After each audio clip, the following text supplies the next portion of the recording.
ఈ కరకట్ట నిర్మాణం ప్రభుత్వం అత్యంత ప్రతిష్టాత్మకంగా తీసుకుంది. త్వరితగతిన దీన్ని పూర్తి చేస్తామని గత సంవత్సరం వరదలు వచ్చిన సందర్భంగా మంత్రులు, ముఖ్యమంత్రి దీనికి నిధులు కేటాయించి త్వరితగతిన పూర్తి చేస్తామని మాట ఇచ్చారు. ఆ ప్రారంభ దినాలలో కొద్దిగా అడావుడి చేశారు. ముఖ్యంగా తుమ్మల నాగేశ్వరరావు గారు ఈ ప్రాంతం మీద పూర్తి అనుభవం ఉన్నటువంటి వ్యక్తి కాబట్టి వారు ఇదంతా కూడా పరిశీలన చేస్తూ త్వరితగతిన పూర్తి చేయించే బాధ్యత నాది అని వారు బాధ్యత తీసుకోవడం జరిగింది. ఆనాడు 32 కోట్లు ఉన్నాయి, వాటితో ఇది మొత్తం ఎక్స్టెండ్ చేస్తామని చెప్పేసి సుభాష్ నగర్ ఏరియా ఇటు కోనవరం రోడ్డు వరకు ఎక్స్టెండ్ చేస్తామని చెప్పేసి చెప్పారు. అడావుడి మాత్రం జరిగింది, పని మాత్రం ఏమీ జరగలేదు. మొదలుపెట్టినటువంటి ఈ పని కేవలం ప్రభుత్వం యొక్క నిర్లక్ష్యం వల్ల, అది ఆలస్యం అవటం వల్ల నిధుల యొక్క అంచనాలు విపరీతంగా పెరిగాయి. 32 కోట్ల నుండి సుమారుగా 100 కోట్లు దాటింది అని చెప్పేసి అధికారులు చెబుతా ఉన్నారు. అట్లాగనే నేషనల్, ఇంటర్నేషనల్కు సంబంధించినటువంటి హైవేగా ఉన్నటువంటి కోనవరం రోడ్డు దీని అనుమతులు రాలేదు అనే పేరుతోని ఆ రకమైనటువంటి జాప్యం కావడానికి ఇది ఒక కారణంగా ఉంది. అంటే దీనికి నిధులు లేకపోవడం, అటు అనుమతులు రాకపోవడం ఫలితంగా మళ్ళీ వరదలు వచ్చినాయి. మళ్ళీ వరదలు వచ్చే సమయం వచ్చింది. ఇప్పుడు జూన్లో ఉన్నాం. పోయినసారి జూలై 3 నుండి వరదలు వచ్చేటటువంటి ఆనవాయితీ వరుసగా మనం చూస్తూ ఉన్నాం. మరి ఇప్పుడు కూడా ఇది పూర్తి అయితే అనేటువంటి నమ్మకం ఎక్కడా కనపడట్లేదు. ఇచ్చినటువంటి నిధులు మొత్తం అయిపోయినాయి, పనులు కూడా వేగవంతంగా జరగటం లేదు. ఎక్కడ తీసిన గోతులు అక్కడాగానే ఉన్నాయి, మట్టి కుప్పలు పోసి ఉన్నాయి తప్ప ఇది పూర్తిగా త్వరితగతిన పూర్తి చేయాలనే లక్ష్యం కానీ, అటువంటి ఆత్రత కానీ ఏది కూడా ప్రభుత్వం దగ్గర నుండి, మంత్రుల దగ్గర నుంచి కనపడటం లేదు.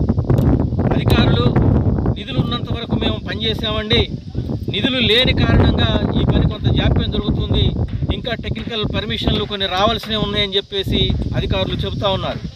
మేము ప్రభుత్వాన్ని కోరేది, ఇంకా ఒక మాటలో చెప్పాలంటే ప్రజల తరపున డిమాండ్ చేసేది ఏమిటి అని అంటే, గత సంవత్సరం వరదలు వచ్చినప్పుడు మీరు ఏ మాట చెప్పారో ఆ మాటను నిలుపుకోవటంలో, నిలబెట్టడంలో, అమలు చేయటంలో ఎందుకు మీరు ఈ నిర్లక్ష్యాన్ని, ఈ పక్షపాత ధోరణిని అనుసరిస్తున్నారో ప్రజలకు చెప్పాలి అని చెప్పేసి సిపిఎం పార్టీగా మేము డిమాండ్ చేస్తున్నాం. ప్రతి సంవత్సరం ఇదే బాధ.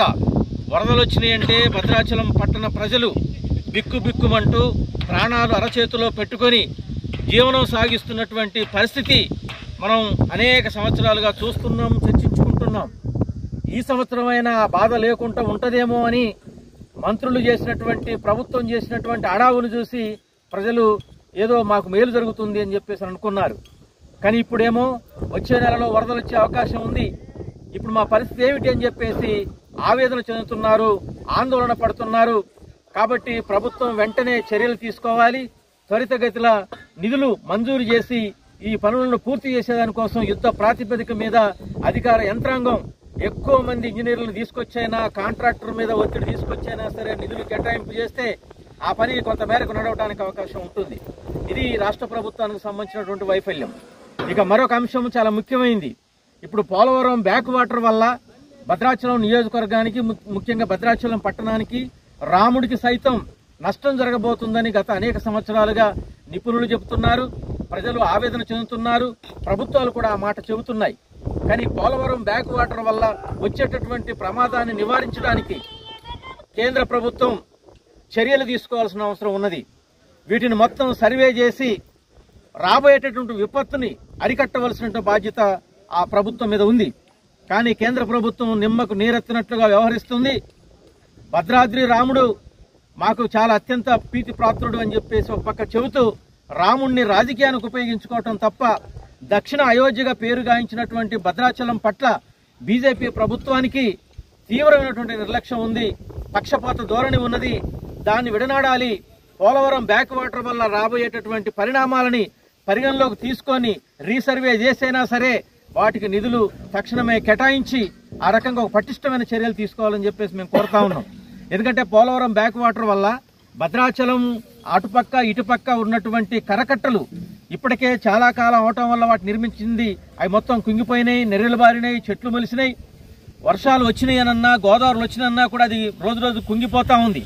కాబట్టి ఇటువంటి పరిస్థితులలో అటు కేంద్ర ప్రభుత్వం, ఇటు రాష్ట్ర ప్రభుత్వం రెండూ సమన్వయం చేసుకొని భద్రాద్రి రామునితో పాటు భద్రాచలం ప్రజానీకాన్ని కాపాడవలసిన బాధ్యత ఉంది.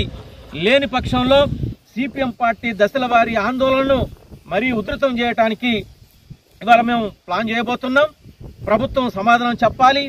అధికారుల దగ్గరికి వెళ్ళి కూడా దీన్ని రాయబారం జరిపి అసలు విషయాలు తెలుసుకొని మరింత వేగవంతం చేసి ప్రజల తరఫున పోరాటం చేయడానికి సిపిఎం పార్టీ ఎల్లవేళలా ఉంది. గతంలో చేసింది, ఇప్పుడు చేస్తుంది.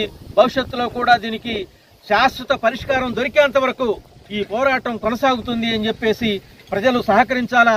ప్రజాస్వామికవాదులు, అన్ని పక్షాల ప్రజలు ఐక్యంగా కలిసికట్టుగా మనం ఈ కరకట్టని పటిష్టం చేసేది కానీ, ఎక్స్టెంట్ నిర్మాణం కానీ, పోలవరం బ్యాక్ వాటర్ వల్ల జరగబోయేటటువంటి ప్రమాదాన్ని కానీ మనం ప్రజలందరూ సంఘటితంగా ఒక ఉద్యమ రూపంలో, పోరాట రూపంలో కేంద్ర రాష్ట్ర ప్రభుత్వాల మీద ఒత్తిడి తీసుకొచ్చి ఈ సమస్యను పరిష్కారం చేసుకోవడం మనందరి బాధ్యతగా సిపిఎం పార్టీ కోరుతా ఉంది.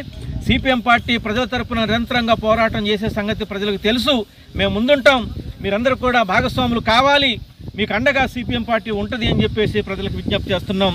ప్రభుత్వం మాత్రం మీనమేషాలు లెక్కించుకోకుండా ఇప్పుడు ఏదైతే మీరు ఈ పనిని ప్రారంభించారో దీన్ని తక్షణమే త్వరితగతిన పూర్తి చేయడానికి నిధులు కేటాయించి ఈ యొక్క నిర్మాణాన్ని పూర్తి చేయాలని చెప్పేసి రాష్ట్ర ప్రభుత్వాన్ని డిమాండ్ చేస్తా ఉన్నాం. ప్రభుత్వ అలసత్వం, భద్రాచల పట్ల ప్రజల పట్ల ప్రభుత్వ అలసత్వం పూర్తి చేయాలి.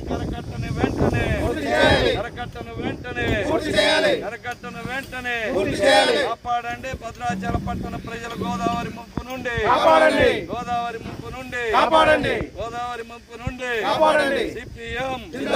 సిపిఎం